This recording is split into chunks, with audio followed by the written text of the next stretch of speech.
Hello students, welcome to my YouTube channel. Students, आप लोगों को यह जानकर काफ़ी ज़्यादा खुशी होगी कि मैं कक्षा 11वीं का भूगोल का पेपर जो जियोग्राफी का जो आपका 1 अप्रैल को पेपर होने वाला है, जो आड़ वाले बच्चे हैं जो भूगोल लिए हैं उनका 1 अप्रैल को पेपर होने वाला है। कितने अप्रैल को? 1 अप्रैल को होने वाला है। तो उस पेपर का मैं संपूर्ण सॉल्यूशन लेके आ चुका हूँ ताकि आप लोगों को नॉलेज हो सके कि हमारा पेपर किस प्रकार से आने वाला है, कितने नंबर के सही विकल्प आने वाले हैं, किस प्रकार से आने वाला है। ठीक, तो चलिए शुरू करते हैं बिना देरी करते हुए, क्योंकि आप लोगों के पास में टाइम बहुत कम है। बच्चों, आप लोगों को इस पेपर के अनुमान से आपको यही पता लग जाएगा कि हमें कितना बन रहा है, कितना नहीं बन रहा है। साथ में इसकी क्वेश्चन के आंसर भी आपको बताने वाला हूँ। बच्चों, हिंदी एवं इंग्लिश मीडियम वाले दोनों बच्चों के लिए है। ठीक, चलिए तो सब पता बच्चों आप लोगों के सामने आएंगे सही विकल्प। ठीक, क्या रहेंगे? सही विकल्प। तो बच्चों, अगर आप लोगों को ये वीडियो धुंधला दिख रहा है तो आप लोग वीडियो की क्वालिटी बढ़ा लीजिए। आप इसको 720 में देखिए, यानी 720p में देखिए। ठीक, क्वालिटी बढ़ जाती है ना यूट्यूब पे। हाँ वैसे अगर धुंधला दिख रहा तब ठीक, चलो कोई बात नहीं, फिर भी आपको साफ दिख रहा होगा। पहला लगा आपके सामने, भूपृष्ठ पर सबसे बड़ी प्लेट कौन सी है? यानी कि जो भूपृष्ठ है तो उसमें सबसे बड़ी प्लेट कौन सी है? तो इसमें से आंसर कौन सा होगा? बच्चों, अगर आपको पता है तो आप लोग कमेंट कर दीजिए, नहीं पता तो इसका का ऑप्शन सही हो जाएगा, प्रशांत प्लेट थी। दूसरा लगा, जल वाष्प का जल में बदलना कहलाता है। तो क्या कहलाता है? तो क्या कहलाता है? संघनन कहलाता है। नहीं, का ऑप्शन आपका सही हो जाएगा। चलिए बच्चों, बढ़ते हम लोग नेक्स्ट। नेक्स्ट लिखा आप लोग सामने, निम्नलिखित में से कौन जैव मंडल में सम्मिलित है? तो इनमें से कौन सा जैव मंडल में सम्मिलित है? तो इसमें हो जाएगा आपका घ ऑप्शन सही, सभी जीवित जीव। ठीक, चौथा लगा, निम्नलिखित यमोत्तर में से कौन सा भारत का यमोत्तर है? तो इनमें से कौन सा हो जाएगा? तो इसमें आपका ग ऑप्शन सही हो जाएगा, 82°C 30 ठीक, इस प्रकार से आपका ग ऑप्शन सही हो जाएगा। अगला आप लोग सामने 5वां, जिसमें लिखा है ज्वारीय वनों का मुख्य वृक्ष है। तो ज्वारीय वनों का मुख्य वृक्ष क्या हो जाएगा? तो इसका आपका घ ऑप्शन सही हो जाएगा, सुंदरी मैनग्रोव। ठीक, इस प्रकार से बच्चों आप लोग सामने सही विकल्प बता दिए हैं।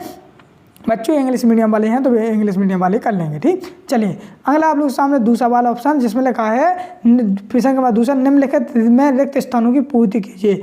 बच्चों, इस पूर्ति करने से पहले मैं यहाँ पे एक और खुशखबरी दे दूँ। बच्चों, जैसा कि आपका ये भूगोल का पहला पेपर है। ठीक, फिर आपका 3 तारीख को फिर आपका हिंदी का पेपर है। ठीक, 3 को होगा, है 3 ही का है। जितने तारीख को भी आपका हिंदी का पेपर है, फिर हिंदी का पेपर होगा, फिर आपका अंग्रेजी का पेपर होगा। इस प्रकार से आपके पेपर रहेंगे। ठीक, तो बच्चों आप लोग चैनल को सब्सक्राइब कर लेना। सब्सक्राइब करने से बच्चों यही फायदा होगा कि अभी आपके पहला पेपर है, इसी प्रकार से जितने भी पेपर होंगे आपके संपूर्ण सोल्यूशन इसी प्रकार से बताया जाएगा, संपूर्ण सोल्यूशन समझाया जाएगा। चलिए शुरू करते हैं। आप लोगों ने सब्सक्राइब कर ही लिखा है। पहला लगा है, पृथ्वी पर जीवन वर्ष पहले आरंभ हुआ है। तो कितने वर्ष पहले आरंभ हुआ है? तो इसमें आप लोग भरे हुए 380 करोड़। ठीक, 380 करोड़। ठीक, चलिए दूसरा लिखा है, लोहे का लाल रंग या जंग लगना क्रिया के कारण होता है। तो कौन सी क्रिया होती है? तो इसमें होती है ऑक्सीकरण क्रिया। ठीक, ऑक्सीकरण। ठीक बच्चों, हाँ चलिए। तीसरा लिखा, वायु की ऊर्जा से समुद्री जल में उत्पन्न होती है। तो क्या होती है? तरंगें उत्पन्न होती हैं। ठीक, तरंगे लिख देना। ठीक, तीसरी में। चौथा लगा है, वायु की ऊर्जा से समुद्री जल में उत्पन्न, जो तरंगे हो गया अपना। चौथा लगा है, उत्कृष्ट कटिबंधीय घास के मैदान नाम से जाने जाते हैं। तो चौथे का लोगों को सवाना घास। ठीक, सवाना घास। ठीक, ये हो जाएगा। फिर लगा आप लोग सामने 5वां, सरदार सरोवर परियोजना नदी पर बनाई गई है। तो कौन सी नदी पर बनाई गई है? तो नर्मदा नदी पर बनाई गई है, नर्मदा नदी। ठीक, अगला है 6वां, कर्नाटक राज्य में पूर्व मानसून वर्षा को कहते हैं। तो क्या कहते हैं? आम्र वर्षा कहते हैं, आम्र वर्षा। ठीक बच्चों, इस प्रकार से आप लोग सामने यहाँ पर पूरा सॉल्यूशन हो जाता है। चलिए इंग्लिश मीडियम वाले भर लेंगे। अगला आप लोग सामने सही जोड़ियाँ, तो सही जोड़ियाँ भी हम लोग मिलाएंगे। ठीक बच्चों, चलिए जैसा कि पहला लगा आप लोग सामने, मानव भूगोल का जनक किसे माना जाता है? तो किसे माना जाता है? तो रेड जेल को माना जाता है। भारतीय उपमहाद्वीप की जलवायु, तो दूसरे का हो जाएगा आपका उष्ण कटिबंधीय मानसून जलवायु। तीसरा, पौधों द्वारा अपना भोजन स्वयं के द्वारा तैयार करना। तो कौन सी क्रिया द्वारा? प्रकाश संश्लेषण द्वारा करते हैं। भारत का क्षेत्रफल, तो भारत का क्षेत्रफल हो जाएगा आपका 32.8 लाख वर्ग किलोमीटर। सिंह का लोगो रोस्ट राज, सौराष्ट्र का गिर। ठीक, इस प्रकार से आप लोग सामने पूरे कंप्लीट हो जाते हैं। चलिए बढ़ते हम लोग नेक्स्ट आप लोग सामने एक शब्द एक वाक्य में उत्तर। चलिए इन्हें भी हम कंप्लीट कर लेते हैं। तो जैसा पहला लगा आप लोग सामने, भूगोल की 2 शाखाएं कौन सी हैं? तो आप लोगों के पहली हो जाएगी आपकी भौतिक भूगोल। ठीक, और दूसरी हो जाएगी मानव भूगोल। ठीक, मानव भूगोल। ठीक, भूगोल। इस प्रकार से 2 शाखा लिख देनी है। फिर लिखा है दूसरा, पृथ्वी के किन भागों से स्थलमंडल कहते हैं? पृथ्वी के किन भागों को स्थलमंडल कहते हैं? तो आप लोगों के भूपट्टी तथा मेंटल का ऊपरी भाग कहलाता है। ठीक, ऊपरी भाग ये लिख देना। ठीक, क्या लिखोगे? भूपट्टी तथा मेंटल का ऊपरी भाग कहलाता है। तीसरा लिखा, भारत भौतिक लक्षणों वाले जीवों के समूह को क्या कहते हैं? तो हम कहते हैं प्रजाति। ठीक, प्रजाति। फिर लिखा है राष्ट्रीय पार्क और अभ्यारण्य किस उद्देश्य के लिए बनाए गए हैं? तो ये बनाए गए हैं जीवों के संरक्षण के लिए। ठीक, ये वो लिख दो।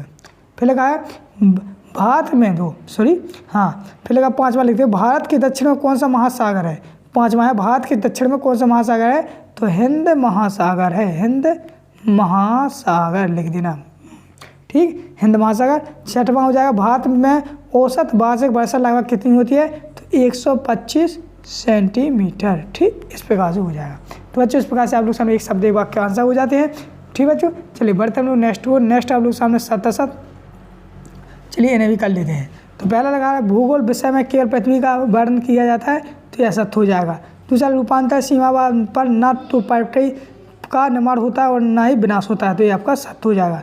तीसरा, निम्न ज्वार के समय चंद्रमा एवं सूर्य एक दूसरे के सामने आते हैं, तो तीसरा हो जाएगा असत्य। चौथा, प्रकाश संश्लेषण क्रिया का प्रमुख सहपरिणाम ऑक्सीजन गैस है, चौथे का हो जाएगा सत्य।